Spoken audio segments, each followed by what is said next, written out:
Well, give the Wolfpack credit. They were the better club today.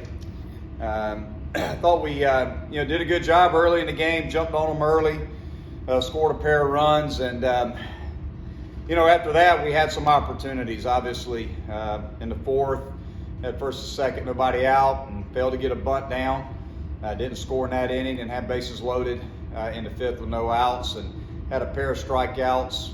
Then lined out to third base. Would have liked to have gotten something in those 2 innings, and then we had to play in the second inning that cost us 2 runs, where we were late covering the bag at first base, runners safe, and obviously it was 2 plays basically in one. Our catcher thought the third out was made, was not covering the plate, and the other run scored. So that's just on us as coaches. I mean, bottom line is that's on us as coaches. We've got to make sure that our guys understand what they're supposed to do in situations like that. We got to cover first base on balls hit to the right side of the field from the mound, and our catchers have got to have more heightened awareness than that. And that's just simply on us as coaches. We didn't get a bunt down. That's on us as coaches, and that's really it. Those 3 plays. Along with just failing to get a runner in, a couple runs in there in the fourth and fifth inning there when we had some opportunities, cost us. And we didn't close out innings. We didn't do a good job of closing out innings. I don't know how many runs they scored of their 5 with 2 outs, but I know they had several 2-out hits with runners on base, and had some 2 strike hits with runners on base. We just didn't execute pitches and finish innings as good as we should have. But you take away the play in the second inning, probably only should have given up 3 runs maybe, and it's a pretty good day at the park in regards to pitching. But I thought we played good defensively outside of the 1 play, and offensively I thought we hit some balls hard. Thought we had some pretty solid at bats overall. But at the end of the day, when you have those opportunities, you got to capitalize against a good club. Yes, in the fourth and fifth inning, in those at-bats with runners in scoring position, what are you seeing from your guys? I mean, are they pressing, or are they just not executing kind of the game plan up there, or what's going wrong, I guess, with those at-bats? Well, what went wrong today was, they brought in Silver, who's pretty dang good. He's got a good fastball, and he threw his fastball right at the top of the zone to just above the top of the zone.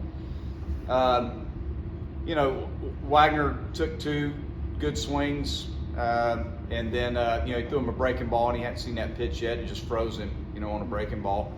Breyer swung at 3 strikes. I mean, I don't know what else I could ask from a player, to do. Would have got those 3 strikes in the zone, bases loaded with 1 out. You expect your 4-hole guy to not take strikes. You want him to be aggressive and swing the bat, and he was aggressive and swung the bat. He just struck him out and made pitches, and then Corbett lined out to third base. So.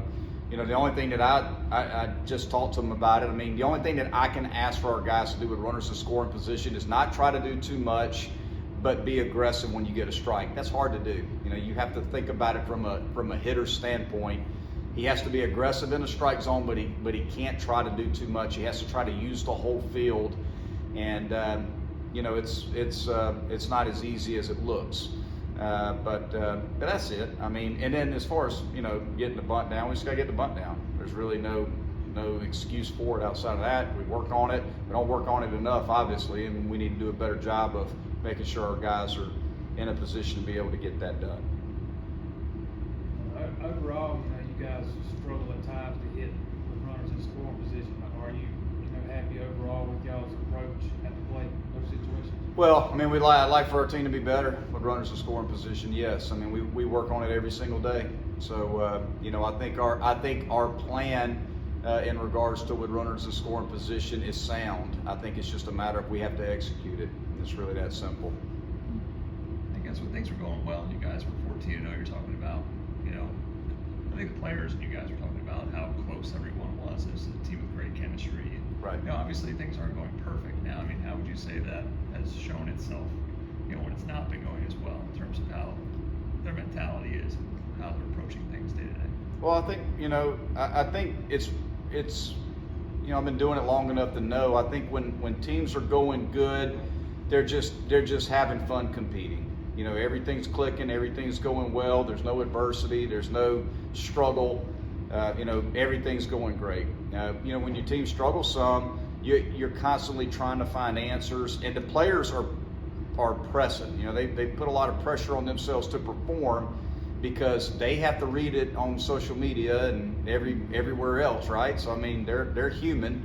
So I mean, they get to see everything that's written about them, and so you know, their kids are 18 to 22-year-old kids. So I mean, they're going to put pressure on themselves and press to perform.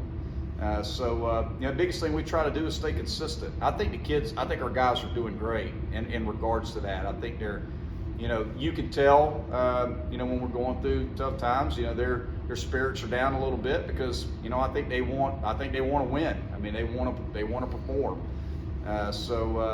But you know, all in all, I thought today the guys were great. I thought, you know, pregame was great.